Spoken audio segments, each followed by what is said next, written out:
Hello friends, स्वागत है आपका अपने channel knowledge with JNP institute में, जो कि है आपका अपना चैनल। दोस्तों, आज हम 5000 इम्पोर्टेंट क्वेश्चन सीरीज़ के पार्ट 2 को देखने वाले हैं। इसको हम सब्जेक्ट वाइज करेंगे। तो अगर चैनल से नहीं जुड़े हैं तो जुड़ जाएं और चैनल को सब्सक्राइब करें। इसका पीडीएफ आपको मेरे Telegram channel knowledge with JNP institute पर मिल जाएंगे। अगर टेलीग्राम से नहीं जुड़े हैं तो जुड़ जाएं, जिससे कि पीडीएफ आप वहाँ से डाउनलोड कर पाएँ। तो मंडे टू सैटरडे वीडियोस आपको मिलेंगी, जिसमें हिस्ट्री, पॉलिटी, ज्योग्राफी के क्वेश्चंस को हम करेंगे और तीनों सब्जेक्ट को साथ साथ लेकर चलेंगे, जिससे कि साथ में कवर हो जाए। हम थोड़ा स्मार्टली करेंगे सीरीज़ को, जिससे कि आपकी थ्योरी साथ में कवर हो जाए, और लिंक करके मेथड से पढ़ेंगे, जिससे कि क्या होगा कि चीज़ें लिंक करने से ना आपको याद रहेंगी, बार बार रिवाइज करेंगे, रिकॉल करेंगे। मैं मैक्सिमम टाइम आपको चीज़ों को रिकॉल कराती रहूँगी, जिससे कि आपके माइंड में रहे। और आप एक बार वीडियो को नोट्स नहीं बनाए हैं तो नोट्स बना लीजिए, अदरवाइज़ वीडियो को फॉरवर्ड करके देख सकते हैं घूमते फिरते, ताकि चीज़ें आपको माइंड में रहें। तो आइए शुरू करते हैं आज का वीडियो। और जो स्टूडेंट अपनी प्रैक्टिस को और भी इम्प्रूव करने के लिए टेक्स्ट बुक पास से जुड़ना चाहते हैं, तो पास और पास प्रो अभी क्या है कि टेक्स्ट बुक में दो चीज़ें आई हैं। एक तो टेक्स्ट बुक पास है, जिसमें आपको ओनली मॉक टेस्ट मिलते हैं, लेकिन पास प्रो में आपको एक्स्ट्रा फीचर्स मिलते हैं। इसमें क्या होता है कि आपको प्री वाई पेज सीरीज़ मिलती है और अनलिमिटेड अटैम्प्ट का मौका मिलता है। जैसे क्या होता है कि आपके कोई क्वेश्चंस रॉन्ग भी है तो आप दोबारा अटैम्प्ट करके देख सकते हैं कि आपने उसमें कितना इम्प्रूव किया है। तो अगर आप डिस्काउंट चाहते हैं तो कोड को यूज़ कर सकते हैं JJPO2I। और अगर आप बिहार शिक्षक भर्ती के लिए कंप्लीट स्क्रैच से कोर्स करना चाहते हैं तो टेक्स्ट बुक की सुपर कोचिंग से जुड़ सकते हैं, जिसमें आपको कंप्लीट प्रिपरेशन कराई जाएगी पेपर 1 में, पेपर 2 की नॉमिनल फीस में। और आप डिस्काउंट चाहते हैं तो स्क्रीन के दिए गए नंबर्स पर कॉल करके भी आप बात कर सकते हैं कोर्स की जानकारी के लिए और डिस्काउंट के लिए। तो आइए शुरू करते हैं आज का वीडियो। और इसमें थोड़ी सी ये चीज़ें हैं कि कोर्स में क्या क्या आपको मिलेगा। तो इसमें आपको 15 plus courses, 620 study notes and 320 plus mock test मिलेंगे और कंप्लीट प्रिपरेशन होगी आपकी। तो अगर आप जुड़ना चाहते हैं कोर्स से तो जुड़ सकते हैं, या फिर अधिक जानकारी के लिए स्क्रीन पर दिए गए नंबर पर कॉल करके भी बात कर सकते हैं, जिससे कि अगर आपको डिस्काउंट लेना हो तो आपको मिल जाएगा। तो देखते हैं हम अपने questions. Question number 1, Mahatma Gandhi remark post dated cheque bank is regarding the proposal of. Mahatma Gandhi की टिप्पणी एक बैंक के पोस्ट डेटेड चेक के प्रस्तावों के बारे में क्या है। मतलब कि महात्मा गांधी ने पोस्ट डेटेड चेक किसको कहा था? Simon commission.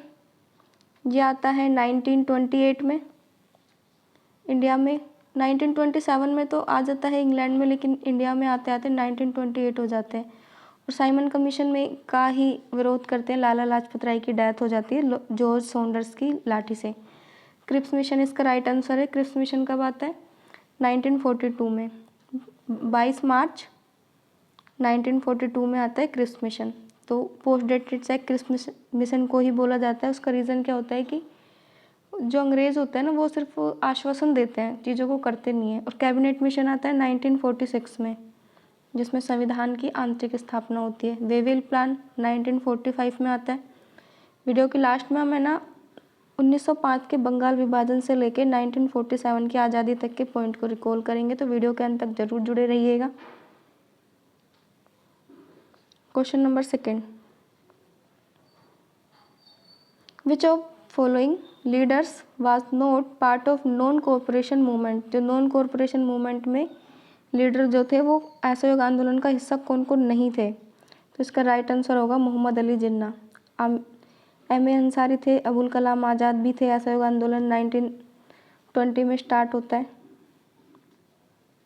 और हकीम अजमल खान भी थे। Non corporation movement was lead by Mahatma Gandhi.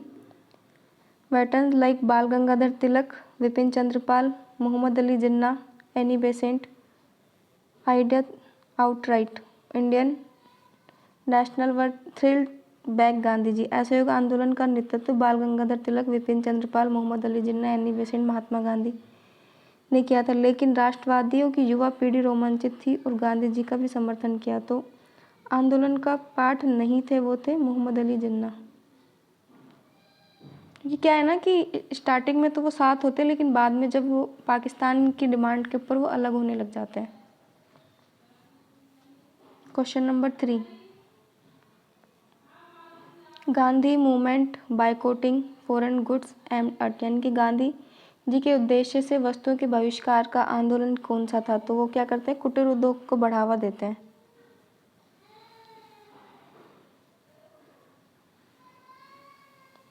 इसका राइट आंसर होगा ऑप्शन नंबर सी। विदेशी वस्तुओं को बायकॉट करने का मेन रीज़न क्या होता है कि जो इंडिया में जो बनती हैं कॉटन इंडस्ट्रीज़ वगैरह जो हमारे इंडिया में भी चालू की जाती है, तो कुटीर उद्योग को बढ़ावा देने के लिए बायकॉट करते हैं वो। Question number 4, who among the following referred Mahatma Gandhi as father of nation? तो महात्मा गांधी को फादर ऑफ नेशन के रूप में कौन संबोधित करता है?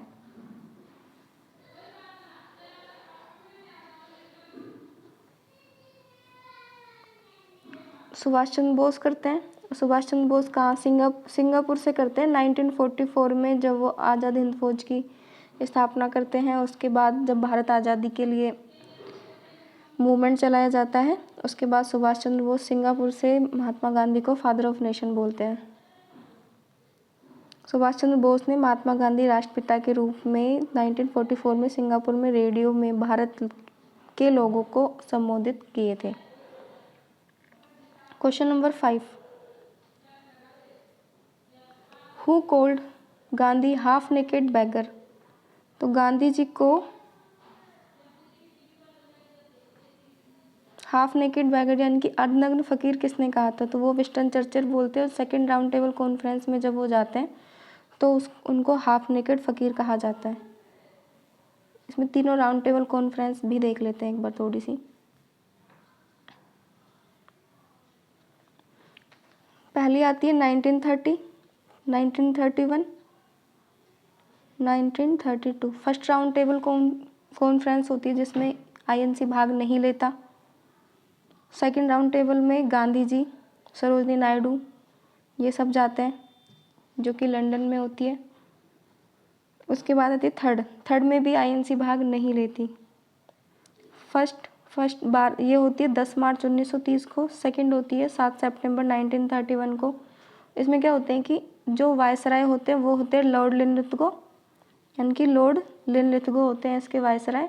और गांधी जी जब लंदन जाते हैं ना, तो एसएस राजपूताना जहाज़ से लंदन जाते हैं सेकेंड राउंड टेबल कॉन्फ्रेंस के लिए। और तीनों गोलमेज सम्मेलन में भाग लेने वाले होते हैं भीमराव अंबेडकर और तेज बहादुर सप्रू। ये क्वेश्चन भी पूछा जाता है कि तीनों राउंड टेबल कॉन्फ्रेंस में किसने भाग लिया? तो भीमराव अंबेडकर और तेज बहादुर सप्रू।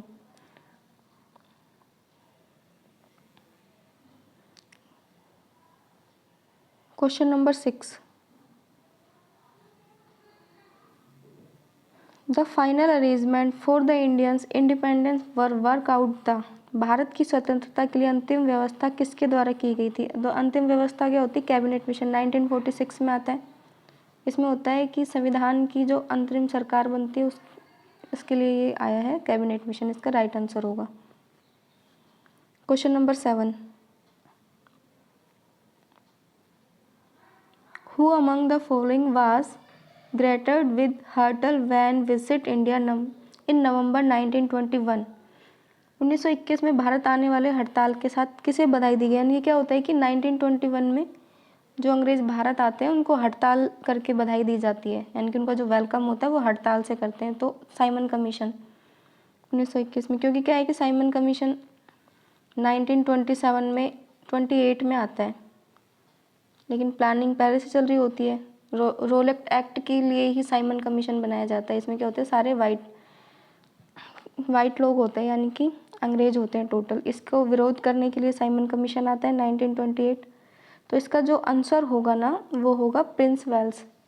प्रिंस वेल्स आने वाले थे 1921 में। इनका इसी की वेलकम के लिए हड़ताल के साथ होता है। प्रिंस ऑफ वेल्स 7 नवंबर 1921 को वायसराय चैम्सफोर्ड के दौरान भारत पहुंचे। खाली गलियों और हड़ताल के साथ उनका स्वागत किया गया। मुंबई में कुछ झड़पें भी हुई, यानी कि हिंसक दंगे वगैरह हो गए थे। क्वेश्चन नंबर 8, निम्नलिखित में कौन सा यूएनओ द्वारा अहिंसा अंतर्राष्ट्रीय दिवस एनआरआई डे मनाया जाता है?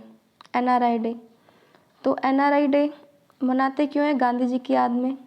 तो गांधी जी कब आते हैं? 1915 में 9 जनवरी को। और ये एनआरआई डे जो मनाना स्टार्ट होता है वो होता है 2003 में। ठीक है, इसमें पेज ऐड कर लेते हैं। देखिए, एक तो होता है एनआरआई डे, एक होता है अहिंसा दिवस। दोनों गांधी जी के लिए मनाते हैं। एनआरआई डे 9 जनवरी को प्रवासी भारतीय दिवस जिसे बोला जाता है, अहिंसा दिवस 2 अक्टूबर को गांधी जी के बर्थ पे। ये 2003 में स्टार्ट होता है और ये 2007 में स्टार्ट होता है। ये 2 पॉइंट आप याद रखना।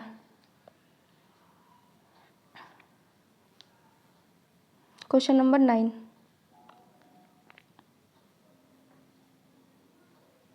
भारत के स्वतंत्रता संग्राम के दौरान कौन सा ऑल इंडिया हड़ताल था? यानी कि ऑल इंडिया हड़ताल कब रखी जाती है? जब साइमन कमीशन भारत आता है 1928 में। और 1928 में ही जॉर्ज सॉन्डर्स की लाठी से लाला लाजपत राय की डेथ भी हो जाती है। क्वेश्चन नंबर 10,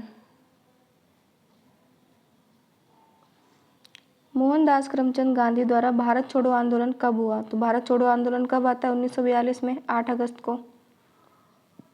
उसका जो बिल पास होता है वो होता है वर्धा से 8 अगस्त 1942 को। गांधी जी जब डू एंड डाई का नारा देते हैं, डू एंड डाई करो या मरो, वो भी देते हैं भारत छोड़ो आंदोलन में ही। और जो मैदान होता है वो ग्वालियर टैंक मैदान होता है मुंबई का। तो ग्वालियर टैंक मैदान से ही करो या मरो का नारा दिया जाता है। ये क्वेश्चन पूछा जाता है कि डू एंड डाई का नारा गांधी जी कहाँ से देते हैं? तो ग्वालियर टैंक मैदान से। 1946, 1939, 1940, ये अभी हम लास्ट में करेंगे कवर इसको, बंगाल विभाजन से लेकर भारत की आज़ादी तक। तो उसमें सारे पॉइंट मैं आपको बताऊंगी। थोड़ा सा इसको मिटा लेते हैं। निम्नलिखित में किस तिथि को जवाहरलाल नेहरू ने रावी नदी के तट पर तिरंगा राष्ट्रीय ध्वज फहराया? जब मध्य रात्रि का समय था, यानी कि झंडा कब फैलाते हैं? जो आईएनसी की बैठक होती है 1929 में लाहौर अधिवेशन में, तब वो नेहरू जी क्या करते हैं? ध्वज फहराते हैं। क्योंकि गणतंत्र दिवस के लिए करते हैं ना कि 1929 में हम देश को आज़ाद करा लेंगे, लेकिन हो नहीं पाता, स्वतंत्रता का नारा देते हैं। तो इसका राइट आंसर 31 दिसंबर 1929। Question number 12,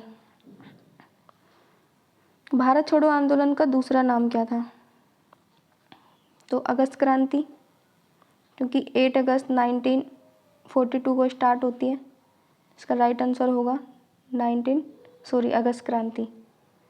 home rule league, स्वदेशी आंदोलन 1905 में आता है। खिलाफत आंदोलन 1919 में आता है, जो तुर्की के खलीफा का पद को समाप्त कर देते हैं। और होम रूल होता है 1923 में। इसको हम आगे देखेंगे, पूरा कवर करेंगे। क्वेश्चन नंबर 13, निम्नलिखित में किसे लाल किले में 1946 में भारतीय सेना की ओर से मामले पर बहस करने के लिए अधिवक्ताओं के समूह का नेतृत्व किया? यानी कि क्या होता है कि जब आज़ाद हिंद फौज बनती है, भारत को आज़ादी के लिए जो म्यांमार बॉर्डर से सुभाष चंद्र बोस के साथ जो सेना बनाई जाती है, आईएनए, इंडियन नेशनल आर्मी, उसमें जितने भी मेंबर्स होते हैं ना आज़ादी के समय, उनको अरेस्ट कर लिया जाता है। तो उनका जो केस लड़ते हैं वो लड़ते हैं भूलाभाई देसाई। तो इसका राइट आंसर होगा option number A. Question number 14, Mahatma Gandhi द्वारा पहला किसान आंदोलन कहाँ शुरू किया गया था? ये वाला मैंने कल भी बताया था, इसका फर्स्ट पार्ट में, अगर नहीं देखा हो तो आई बटन पे क्लिक करके देख सकते हैं। 1917 में आता है चंपारण। 3/20 भाग पर क्या होता है कि 3 भाग पर नील की खेती के लिए अंग्रेज हमें प्रेशर करते हैं। अहमदाबाद मील मजदूर में होता है कि वहाँ के मजदूरों को बोनस नहीं दिया जाता, जिसकी वजह से वो हड़ताल करते हैं। पहला जो हड़ताल करते हैं ना भूख के लिए, वो भी अहमदाबाद मील उसमें ही करते हैं गांधी जी।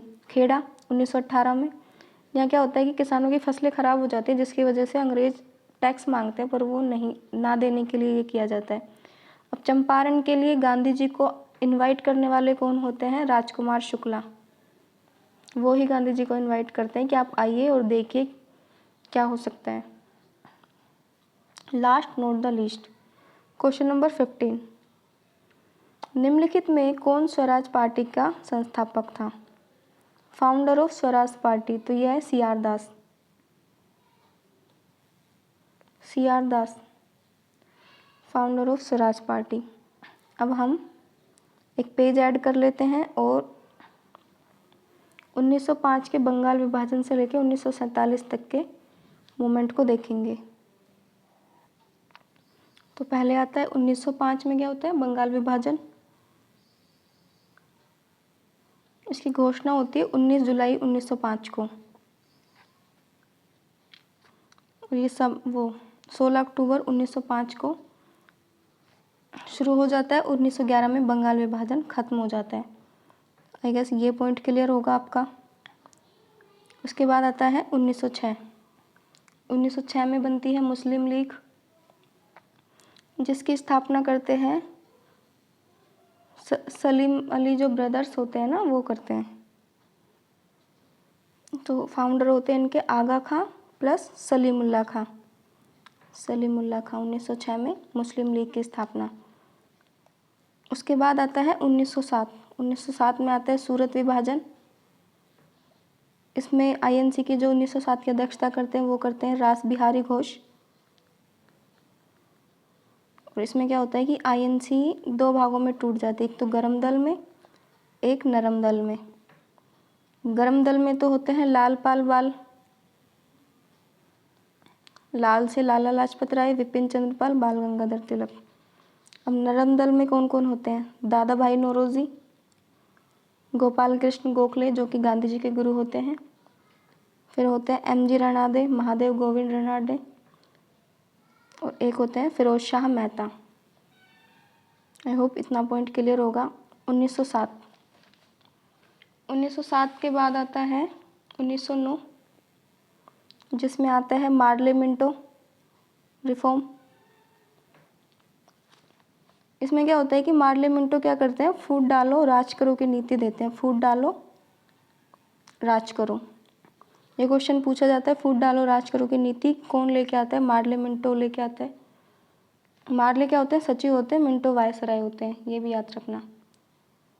1905 में ही सर्वेंट ऑफ इंडिया सोसाइटी की स्थापना होती है।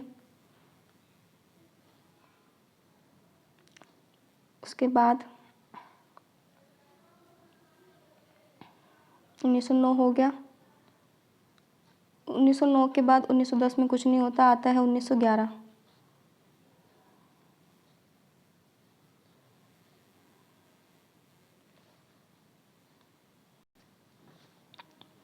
1911 में क्या होता है, 1911 में आता है दिल्ली दरबार, जिसमें क्या करते हैं, राजधानी को कलकत्ता से कैलकाटा टू दिल्ली शिफ्ट कर देते हैं। आई होप 1905 से लेकर 1911 तक के पॉइंट आपको क्लियर होंगे। और 1911 में ही बंगाल का विभाजन रद्द हो जाता है। फिर 1912 आता है। 1912 में क्या होता है कि लॉर्ड होर्डिंग पर बम फेंका जाता है, और ये जो प्लान बनाते हैं वो बनाते हैं रास बिहारी बोस। एक तो होते रास बिहारी घोष जो 1907 में सूरत अधिवेशन की अध्यक्षता करते हैं, ये होते रास बिहारी बोस। ये क्या होता है कि जो बम फेंकने का प्लान बनाते हैं उनकी डेथ भी हो जाती है। इसके बाद 1911 हो गया। 1911 के बाद क्या आता है, 1913। 12 में, हाँ एक पॉइंट और याद रखना, 1911 में दिल्ली, कलकत्ता से दिल्ली कैपिटल को शिफ्ट करते हैं, लेकिन 1912 में दिल्ली को राजधानी बना दिया जाता है। अब बात आती है 1913 की। 1913 में आता है गदर आंदोलन, जो सैन फ्रांसिस्को में स्टार्ट होता है, USA के। इसके जो फाउंडर होते हैं लाला हरदयाल फाउंडर होते हैं गदर आंदोलन के, और इसके अध्यक्ष होते हैं सोहन सिंह भकना।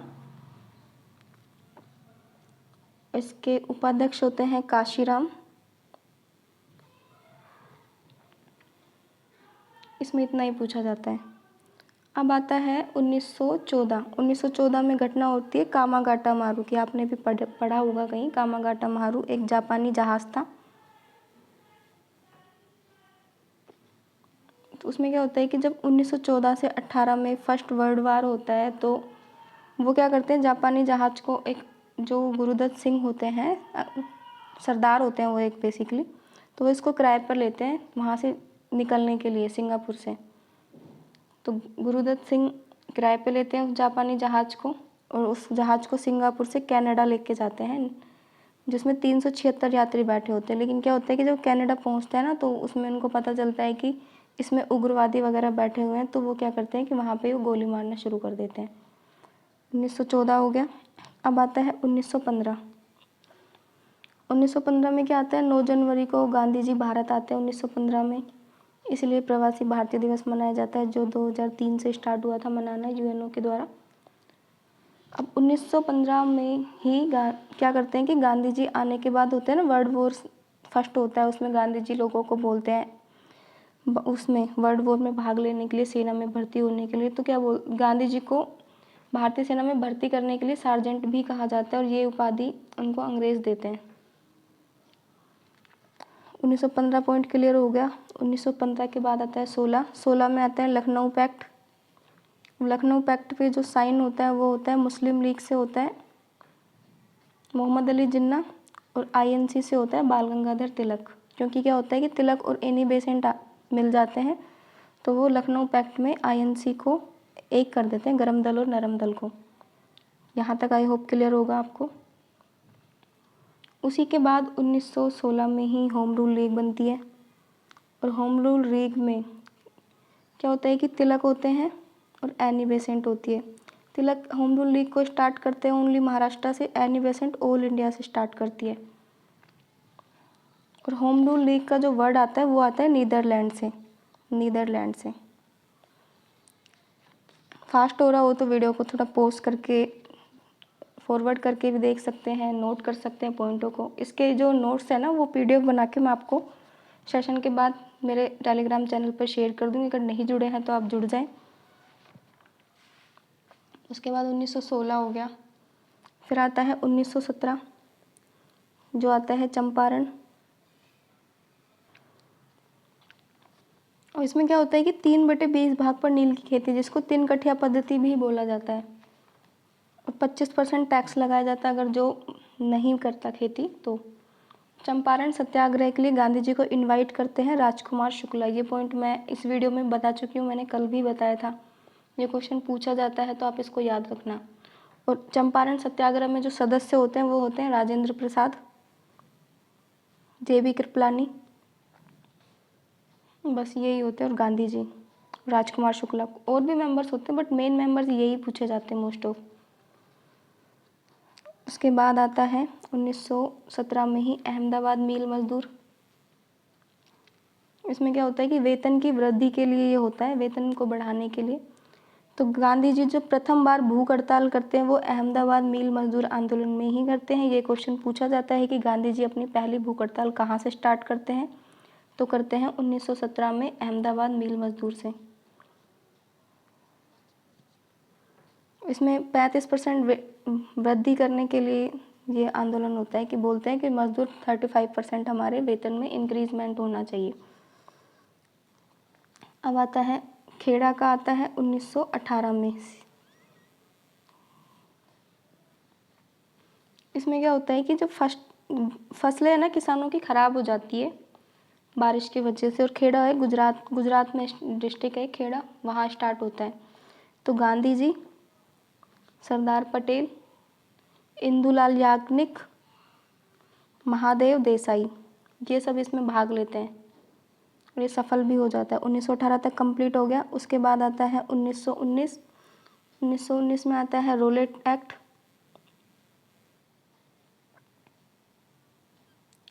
ये बनता कहाँ पे है, लंदन में गठित होता है। इसको बिना वकील, बिना अपील, बिना दलील का कानून कहा जाता है और ये रिलीज़ होता है सिडनी रोल एक्ट से, सिडनी रोल एक्ट के द्वारा। इसके जो इस बिल को निकालने वाले होते हैं वो ऑर्थर टेलर होते हैं, ऑर्थर टेलर। ये मैंने कल भी बताया था, वीडियो नहीं देखी हो तो इसका फर्स्ट पार्ट देख लेना। ऑर्थर टेलर लागू हो जाता है मार्च 1919 में लागू हो जाता है ये। इसमें होता क्या है, अगर किसी पर जरा सा भी संदेह है ना तो उसको पकड़कर जेल में डाल दिया जाता है। अब 1919 रोलेट एक्ट के आने के बाद ही सत्याग्रह स्टार्ट करते हैं गांधी जी। तो गांधी जी प्रथम सत्याग्रह कब स्टार्ट करते हैं, 1919 में। और इसमें क्या होता है कि जो सत्याग्रह में होते हैं लीडर होते हैं ना, सैफुद्दीन कुछ, एक तो होते हैं सैफुद्दीन कुचलू और होते हैं डॉक्टर सत्यपाल। इनको क्या करते हैं कि रोलेट एक्ट के तहत गिरफ्तार कर लेते हैं, जिसकी वजह से वैसाखी के दिन लोग इकट्ठा होते हैं अमृतसर में, जहाँ पे वो जलियांवाला बाग हत्याकांड का जो कारण होता है उसमें क्या होता है, इन्हीं को बचाने के लिए वो इकट्ठे होते हैं। तो वहाँ पे जो जनरल ओडायर है वो उनको गोली मारने का आदेश दे देता है। तो 13 अप्रैल 1919 जलियांवाला बाग हत्याकांड स्टार्ट हो जाता है। दिन होता है वैशाखी का। जनरल ओडायर उनको गोली मारने के आदेश दे देते हैं। और जनरल ओडायर को बताता कौन है कि वहाँ पे वो मीटिंग हो रही है, एक हंसराज नाम का व्यक्ति होता है, वो बताता है उनको। तो क्या होता है कि इसमें 1000 लोग मारे जाते हैं। अब रोलेट इसकी जलियांवाला बाग हत्याकांड की जांच के लिए ही आती है हंटर कमीशन। इसमें हंटर कमीशन में जो लोग होते हैं सारे वो अंग्रेज होते हैं।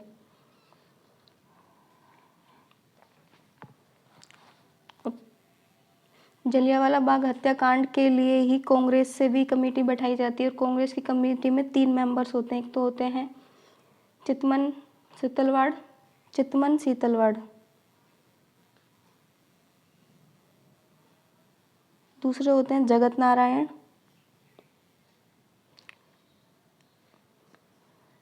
और जो इसका गठन करते हैं वो करते हैं मदन मोहन मालवीय, CR दास, मोतीलाल नेहरू, ये इनके सदस्य होते हैं। अब जब जलियांवाला बाग हत्याकांड हो जाता है तो क्या होता है कि उधम सिंह 1940 में लंदन में जनरल ओडायर की हत्या कर देते हैं। 1919 तक कंप्लीट हो गया। अब आता है 1919 में खिलाफत आंदोलन। इसमें क्या होता है, खिलाफत की जो कमेटी बनती है ना, ये बनती है बॉम्बे में, लेकिन 1919 में खिलाफत आंदोलन होने का रीज़न होता है वर्ल्ड वॉर के टाइम में 1919 में तुर्की में खलीफा के पद को समाप्त कर देते हैं। इसकी वजह से होता है खिलाफत आंदोलन। अब उसमें खिलाफत आंदोलन के जो समय क्या बनती है, खिलाफत कमेटी, कमेटी के लिए होता है अधिवेशन जो कि होता है इलाहाबाद में। तो खिलाफत कमेटी का जो अधिवेशन कहाँ होता है, इलाहाबाद में, ये क्वेश्चन पूछा जाता है। अब इसमें कुछ इनके उसमें विरोध में भी होते हैं, कुछ इनके जो गांधी जी के साथ भी होते हैं। तो विरोध में तो होते हैं लाला लाजपत राय और मदन मोहन मालवीय। आपका एग्जाम BPSC कंडक्ट करेगी तो हो सकता है स्टेटमेंट बेस्ड क्वेश्चन थ्योरी में बना के पूछ लिया जाए, इसलिए मैं थोड़ा सा ट्राई कर रही हूँ कि आपको थ्योरी साथ में कवर करा दूँ। तो विरोध में होते हैं लाला लाजपत राय, मदन मोहन मालवीय, और जो गांधी जी का साथ देते हैं वो होते हैं मोहम्मद अली, शौकत अली, मौलाना अबुल कलाम आज़ाद, ये सब गांधी जी का साथ देते हैं। उसके बाद आता है 31 अगस्त 1920 को जो खिलाफत आंदोलन की है उसको असहयोग आंदोलन में बदल दिया जाता है। और यहाँ पे ही क्या करते हैं कि मोहम्मद अली के न्यूज़पेपर पब्लिश होते हैं 2, एक तो होते हैं कॉमरेड, एक होता है हमदर्द। तो मोहम्मद अली जिन्ना के जो 2 न्यूज़पेपर होते हैं, एक तो होते हैं कॉमरेड, एक होते हैं हमदर्द। और मौलाना अबुल कलाम आज़ाद जो न्यूज़पेपर निकालते हैं वो होता है अल हिलाल। मौलाना अबुल कलाम का होता है अल हिलाल। ये पेपर्स भी पूछ लिए जाते हैं तो थोड़ा सा इनको याद रखना। 1920 में स्टार्ट हो जाता है असहयोग आंदोलन, जो कि 1 अगस्त 1920 को स्टार्ट होता है। 1 अगस्त 1920 को ही बाल गंगाधर तिलक की मृत्यु भी हो जाती है, तो इतना याद रखना। और फिर दिसंबर आता है, दिसंबर 1920 में नागपुर अधिवेशन होता है, जिसमें असहयोग आंदोलन को अनुमति मिल जाती है कम्प्लीटली। ये स्टार्ट होता है 1920 से, चलता है 1922 तक असहयोग आंदोलन। उसके बाद क्या होता है कि काकोरी कांड हो जाता है गोरखपुर में, नहीं सॉरी, चोरा चोरी कांड हो जाता है गोरखपुर में, जहाँ पे पुलिस स्टेशन में आग लगा दी जाती है। तो 5 फरवरी 1922 को चोरा चोरी कांड होता है। इसकी वजह से गांधी जी को जब ये न्यूज़ पता चलती है कि वहाँ मतलब कि दंगे वगैरह हो गए हैं और हिंसा हो गई है, तो वो क्या करते हैं 12 फरवरी 1922 को असहयोग आंदोलन को वापस ले लेते हैं। यहाँ तक आई होप आपको क्लियर होगा। उसके बाद आता है 1923। 1923 में स्वराज पार्टी का गठन होता है इलाहाबाद में। इसके जो फाउंडर होते हैं वो होते हैं मोतीलाल नेहरू और होते हैं CR दास, चित्तरंजन दास जिसको बोला जाता है। 1923 हो गया। अब CR दास के जो गुरु थे वो CR दास गुरु किसके थे? सुभाष चंद्र बोस के। और गांधी जी के गुरु थे गोपाल कृष्ण गोखले।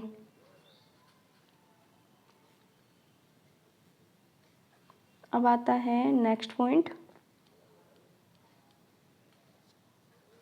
1923 तक हो चुका है अपना। 1924 में ऐसी कोई घटना होती नहीं है। फिर आता है 1925। पर 1924 से ही है ना क्रांतिकारी क्या करते हैं कि जो काकोरी कांड होते हैं ना ट्रेन लूटने का, वो प्लानिंग स्टार्ट कर देते हैं। तो काकोरी कांड होती है 1925 में। और इसके जो मेंबर होते हैं वो होते हैं चंद्रशेखर आज़ाद, राम प्रसाद बिस्मिल और सचिंद्र सान्याल। 3 मेंबर्स होते हैं इसके। तो क्या करते हैं कि 1925 में HRA बन जाते हैं, हिंदुस्तान रिपब्लिक एसोसिएशन। फाइनली 9 अगस्त 1925 आता है, जिसमें हो जाती है काकोरी कांड। इसमें लखनऊ में ट्रेन को लूट लिया जाता है, काकोरी कांड। तो इसको अभी काकोरी कांड ना बोलकर काकोरी एक्शन बोला जाता है, क्योंकि योगी जी ने इसका नाम चेंज कर दिया है। तो ये भी करंट में है आया था, तो इसको याद रखना है इसकी डेट को। और ये विद डेट के साथ ही पूछा जाता है।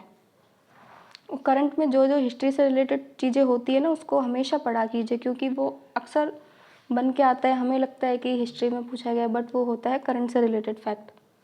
1925 तक कंप्लीट हो गया।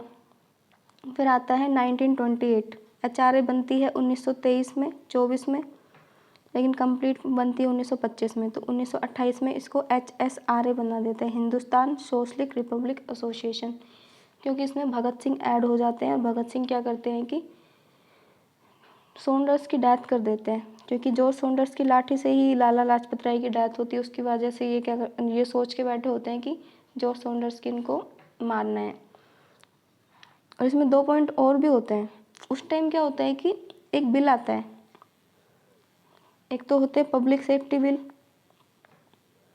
और दूसरा होता है ट्रेड डिस्प्यूट बिल। तो इस बिल का विरोध करने के लिए भगत सिंह क्या करते हैं, सेंट्रल असेंबली पर बम फेंकते हैं। उस बम फेंकने में इनके जो साथी होते हैं वो तो होते हैं, एक तो खुद भगत सिंह होते हैं, दूसरे होते हैं बटुकेश्वर दत्त। सेंट्रल असेंबली में बम फेंकने के लिए फिर बम फेंक के वहाँ से भाग जाते, क्योंकि उनको पता है कि पकड़ लेंगे अंग्रेज और फिर जान से मार देंगे। इसी में ही भगत सिंह क्या देते हैं, जब बम फेंकते हैं तो नारा देते हैं इनकलाब जिंदाबाद का। इनकलाब जिंदाबाद का नारा सेंट्रल असेंबली बम फेंकने के टाइम पे दिया जाता है। और इस नारे को जो लिखने वाले होते हैं वो होते हैं कवि इकबाल।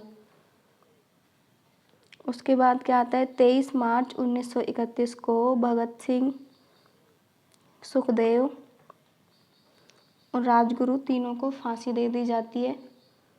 और जो चंद्रशेखर आज़ाद होते हैं वो इलाहाबाद के अल्फ्रेड पार्क में 27 मार्च 1931 को अपने आप को गोली मार लेते हैं। क्योंकि क्या होता है, अंग्रेज उनको पकड़ने जाते हैं, उनकी बंदूक में एक ही गोली होती है, जिसकी वजह से वो खुद को हमेशा आज़ाद बोलते हैं। तो वो ये रहता है कि मुझे पकड़ में नहीं आना, मैं आज़ाद था, आज़ाद हूँ, आज़ाद रहूँगा। तो इस वजह से वो खुद को गोली मार लेते हैं। अब हो गया 1931 तक का हो चुका है। अब आती है 1927। 1927 में आता है साइमन कमीशन। भारत आते आते 1928 हो जाते हैं। और उसमें सारे जो अंग्रेज मेंबर्स होते हैं वाइट कमीशन के नाम से जाना जाता है। INC इसका विरोध करती है। तो 1928 में ही जो लाला हरदयाल होता है, उनकी जॉर्ज सॉन्डर्स की लाठी से उनकी डेथ हो जाती है। लाला लाजपत राय, सॉरी, लाला हरदयाल तो सैन फ्रांसिस्को से होते हैं, जो वो गठन करते हैं उसका, अरे माइंड में रिकॉल नहीं आ रहा मुझे पॉइंट, गदर पार्टी का। 1927 तक कंप्लीट हो गया। अब आती है 1928 की बारी, जिसमें आती है नेहरू रिपोर्ट। लग रहा है आज वो बोर हो रहे होंगे। बोर तो नहीं हो रहे, थोड़ा सा वीडियो को पॉज करना, पर पूरा वीडियो को देखना, जिससे कि पूरा आपका मॉडर्न कंप्लीट हो जाए। नेहरू रिपोर्ट आएगी 1928 में। फिर 1929 में INC की बैठक होती है लाहौर अधिवेशन में। अध्यक्षता मोतीलाल नेहरू करते हैं, जो पहला वो लेके आते हैं संविधान के लिए। आई होप इतने पॉइंट आपको। 1929 हो गया। फिर आता है 1930। 1930 में प्रथम गोलमेज सम्मेलन होते हैं, जिसमें अंग्रेज INC भाग नहीं लेती। तो फर्स्ट राउंड टेबल कॉन्फ्रेंस से पूछा भी नहीं जाता। सेकेंड राउंड टेबल कॉन्फ्रेंस में गांधी जी जाते हैं, जो होता है 7 सितंबर 1932 को, लंदन में होता है। अध्यक्ष इसके होते हैं रैमजे मैकडोनाल्ड। और गांधी जी जाते हैं किससे? राजपूताना जहाज़ से जाते हैं। ये सिर्फ इतना ही पूछा जाता है। और इसमें एक तो गांधी जी जाते हैं, सरोजनी नायडू होती है इनके साथ। फिर होता है थर्ड राउंड टेबल कॉन्फ्रेंस, जिसमें आईएनसी फिर भाग नहीं लेती, लेकिन जो तीनों गोलमेज सम्मेलन में भाग लेने वाले 2 व्यक्ति होते हैं, एक तो होते हैं अंबेडकर, एक होते हैं तेज बहादुर सप्रू। तो ये क्वेश्चन भी पूछा जाता है, इसको भी याद रखना। फिर आता है 1937 का त्रिपुरी संकट। त्रिपुरी संकट में होता है सुभाष चंद्र बोस और गांधी जी के बीच में कॉन्फ्लिक्ट हो जाता है, क्योंकि गांधी जी पट्टाभी सीतारमैया को खड़ा करते हैं, लेकिन सुभाष चंद्र बोस जीत जाते हैं, जिसकी वजह से सुभाष चंद्र बोस अपनी आईएनसी की चेयर को छोड़ देते हैं, जिसको त्रिपुरी संकट कहा जाता है। 1937 हो गया। फिर आता है 1940। 38 में कुछ नहीं होता ऐसा कुछ खास जो बताऊं। हाँ, 1939 से लेकर 45 तक सेकेंड वर्ल्ड वॉर स्टार्ट हो जाता है। अब 1940 में होता है व्यक्तिगत सत्याग्रह है, जो कि फ्लॉप हो जाता है, लेकिन इसमें 2 पॉइंट पूछे जाते हैं। पहले सत्याग्रह में जेल जाने वाले कौन होते हैं? आचार्य विनोबा भावे। और दूसरे जेल जाने वाले होते हैं जवाहरलाल नेहरू, क्योंकि ये दोनों इसके मेंबर होते हैं। फिर आता है 1940 में ही आता है लाहौर अधिवेशन। लाहौर अधिवेशन में ये होता है कि मुस्लिम लीग के मोहम्मद अली जिन्ना पाकिस्तान की मांग कर देते हैं, और पाकिस्तान शब्द को देने वाले होते हैं चौधरी रहमत अली। ये होते हैं कैम्ब्रिज यूनिवर्सिटी के स्टूडेंट। आई होप आपको इतना क्लियर होगा, आप बोर नहीं हो रहे होंगे। फिर आती है 1942, जिसमें भारत छोड़ो आंदोलन स्टार्ट हो जाता है 8 अगस्त 1942। इसका जो बिल होता है वो वर्धा से पास होता है। ग्वालियर टैंक मैदान में गांधी जी क्या करते हैं कि करो या मरो का नारा देते हैं। बेसिकली ये होता है 7 अगस्त से स्टार्ट है, लेकिन 8 अगस्त को क्या करते हैं, सभी जो नेता होते हैं उनको पकड़ के अंग्रेज जेल में डाल देते हैं। जो नेहरू जी भी इसमें शामिल होते हैं, और गांधी जी को भी जेल में डाल देते हैं। अगस्त से पहले 24 मार्च 1942 को आता है क्रिप्स मिशन, जिसको गांधी जी क्या कहते हैं, एक पोस्ट डेटेड चेक है। वो ऐसा चेक जो कभी इशू ही नहीं होगा बैंक से। फिर 8 अगस्त को स्टार्ट हो जाता है भारत छोड़ो आंदोलन, करो या मरो का नारा देते हैं गांधी जी ग्वालियर टैंक मैदान से। और इसको 0 ओवर भी बोला जाता है, क्योंकि रात को 12 बजे स्टार्ट होता है। ये ऑपरेशन 0 ओवर के नाम से भी जाना जाता है इसको, अगस्त क्रांति, ऑपरेशन 0 ओवर। और इसी में ही क्या बनती है, समानांतर सरकार बनती है। बलिया से तो बनाते हैं, बलिया बिहार में है, चित्तू पांडे। सतारा से भी बनाते हैं, उनका नाम याद नहीं आ रहा। जातीय सरकार बनती है तामलुक। अब क्या करते हैं कि जिन नेताओं को जेल में डाल देते हैं, तो जेल में जयप्रकाश नारायण को डाल देते हैं, लेकिन वो जेल से भाग जाते हैं। तो क्वेश्चन बन के आता है जेल से भागने वाले नेता कौन थे? तो जयप्रकाश नारायण। उसके बाद ही भारत छोड़ो आंदोलन के टाइम पे उषा मेहता होती हैं, जो गुप्त रेडियो की स्थापना करती हैं। और राम मनोहर लोहिया होते हैं, जो कि लोगों को नारा देते हैं और मोटिवेट करते हैं। फिर आता है 1945 का टाइम, जिसमें आता है वेवेल प्लान। वेवेल प्लान में लॉर्ड माउंटबेटन वेवेल लेके आते हैं, लेकिन ये इसका कोई ज़्यादा होता नहीं है। इसमें सिर्फ एक शिमला सम्मेलन होता है, और hermit of Shimla A.O. Hume को बोला जाता है। यहाँ से सिर्फ 2 ही क्वेश्चन बनते हैं। फिर आता है 1946 में कैबिनेट मिशन। कैबिनेट मिशन आप सबने पढ़ा है, संविधान के निर्माण के लिए जो बनता है कैबिनेट मिशन। फिर आती है 1947 में लॉर्ड माउंटबेटन आते हैं, जो माउंटबेटन योजना को लेके आते हैं, जिसमें होता है कि बोलते हैं हम भारत को 15 अगस्त 1947 को स्वतंत्र कर देंगे, लेकिन दंगे होने की वजह से 3 जून 1947 को ही वो स्वतंत्र कर देते हैं रात में। लास्ट पॉइंट आता है कि भारत में जो रियासतों का एकीकरण होता है वो कैसे होता है। तो पहले तो होती है जूनागढ़ की रियासत, जिसके राजा होते हैं महावत खां। तो क्या होता है कि जूनागढ़ में तो जनमत संग्रह, जनता बोल देती है हमें भारत के साथ मिलना है, लेकिन हैदराबाद में आप लोग जानते ही हैं, हमारे जो सरदार वल्लभ भाई पटेल हैं, वो ऑपरेशन पोलो चलाते हैं, भारत की सेना को भेजकर एक कर लेते हैं। फिर बाद में बचता है जम्मू कश्मीर। जम्मू कश्मीर का तो आर्टिकल फेमस है। 370 आर्टिकल और 35 आर्टिकल जो कि वहाँ के राजा हरि सिंह के द्वारा ही देन था।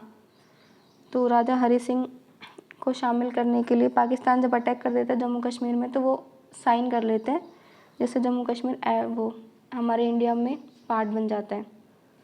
गोवा, अब आता है गोवा, दमन दीव और दादर नागर हवेली। ये वहाँ से पुर्तगाली को 1961 में भगा देते हैं हम लोग, जो हमारी इंडियन आर्मीज होती है, तो पुर्तगाल गोवा दमन दीव को भी इंडिया में शामिल कर लिया जाता है।